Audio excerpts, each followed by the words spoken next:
Hey, good afternoon, all. This is Mark coming to you from beautiful Southern California, and it's a beautiful Saturday here.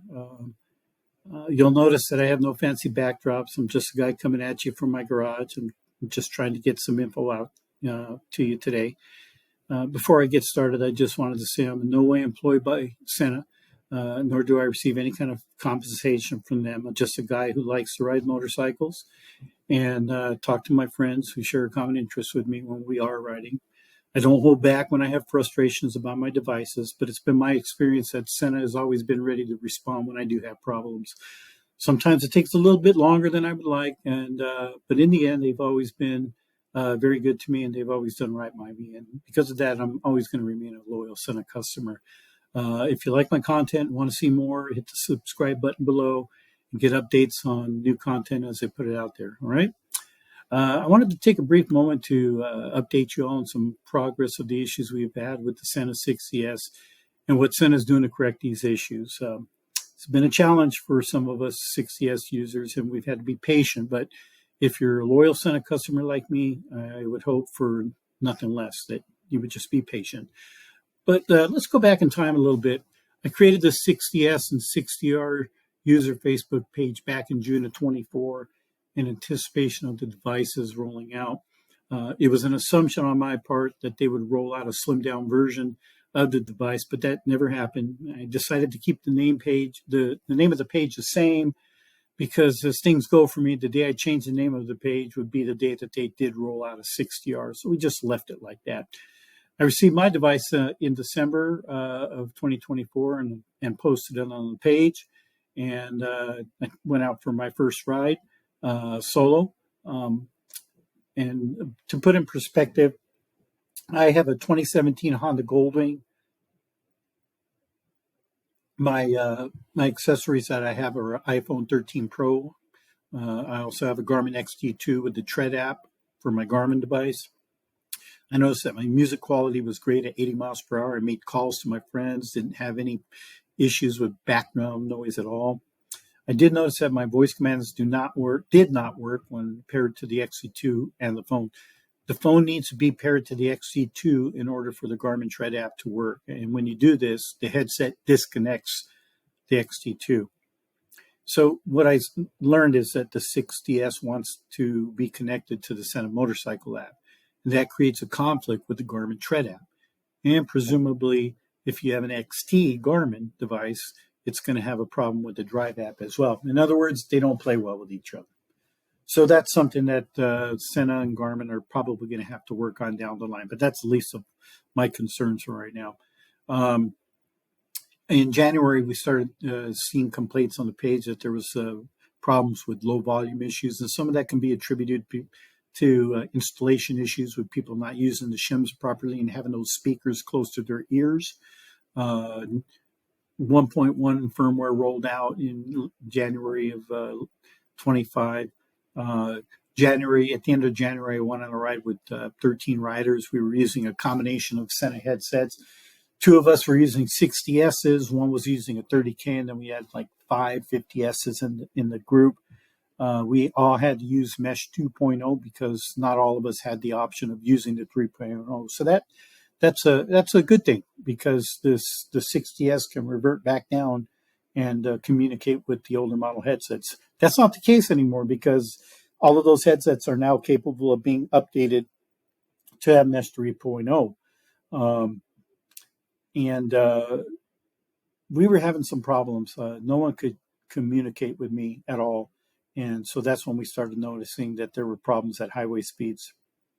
We also noticed that there were some issues about audio multitasking, especially when it came to phone calls coming in and listening to music and being in a mesh conversation at the same time.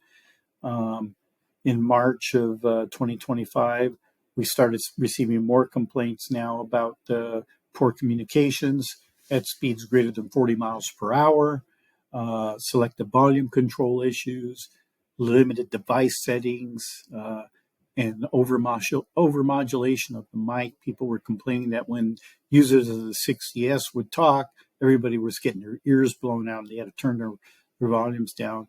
We also got complaints about poor voice command. I'm not really one to use voice commands. I have a RC4 remote, so I use that most of the time. Um, and so in March of this year, I posted a YouTube video discussing all of these complaints. But let's fast forward to today.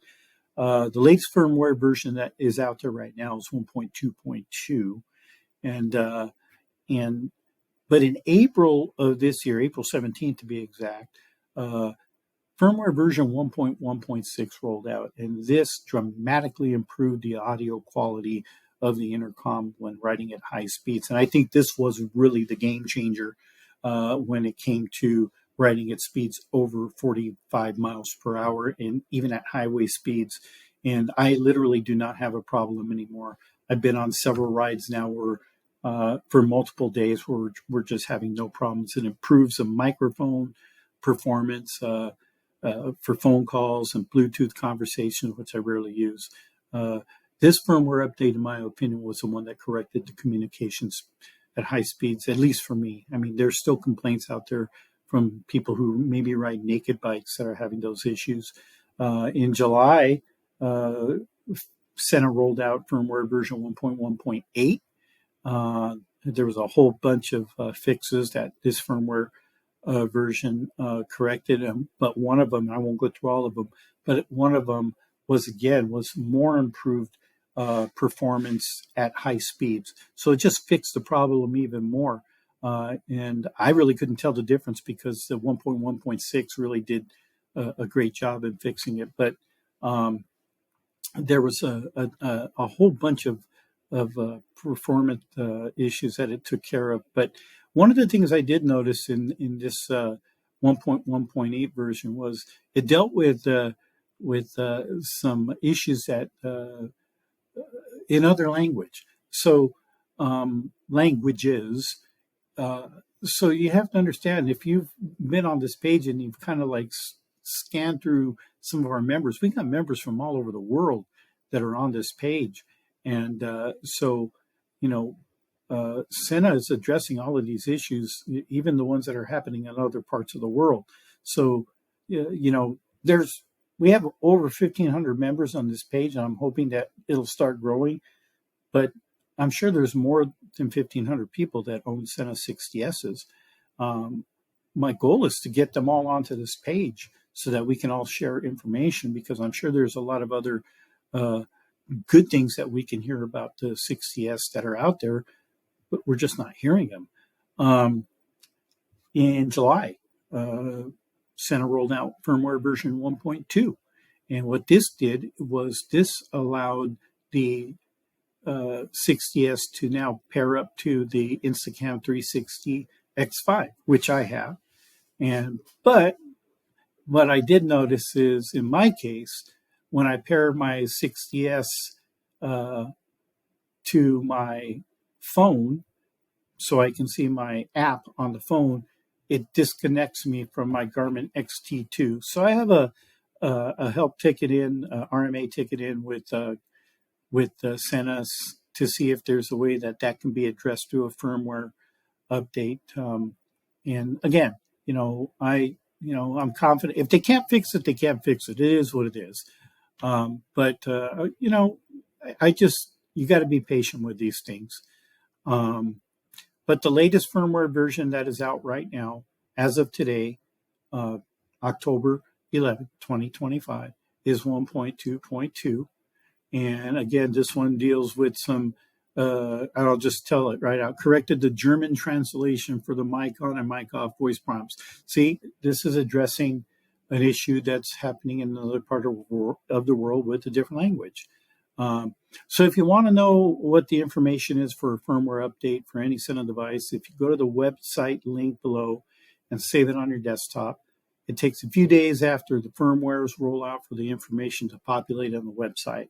So just keep checking back. So as of today, I can tell you that I'm completely satisfied with my device, but that might not be the same for some of you who have made the purchase of the 60s, or if you're contemplating purchasing the 60s. I'm not going to tell you whether or not to do so. If I had to go buy another one right now, I would. I feel comfortable based on my experience and what I'm now hearing and reading on my page, that I would go out and buy one. So if you're following this page, if you've been following this page for the past week or so and you've been reading, the Sena has identified an issue with some of the 60Ss, and they are now working to try to identify those people who have purchased this device. So if you're having some issues, I encourage you to join my Facebook page. The link is right below. After you answer some general questions, you can stay up to speed on what's new and what's improved on the device. Once on the page, you can DM Kevin Garcia. He's a Sena representative, and he will assist you in getting your issue resolved. And one of the things we're trying to do is we're trying to make sure that we're not getting any trolls that are coming onto this page that all they want to do is just bash the page. So there's a few questions that we ask before we allow you to join our page, just to make sure you truly are part of the motorcycle riding community and those who like to use mesh communication devices. So I hope this video has been helpful to you. And again, if you'd like to see more content, don't forget to hit the subscribe button below to receive alerts on new content. All right. I want to thank you all for taking some time to watch this video, and I'll talk to you soon. Have a great day.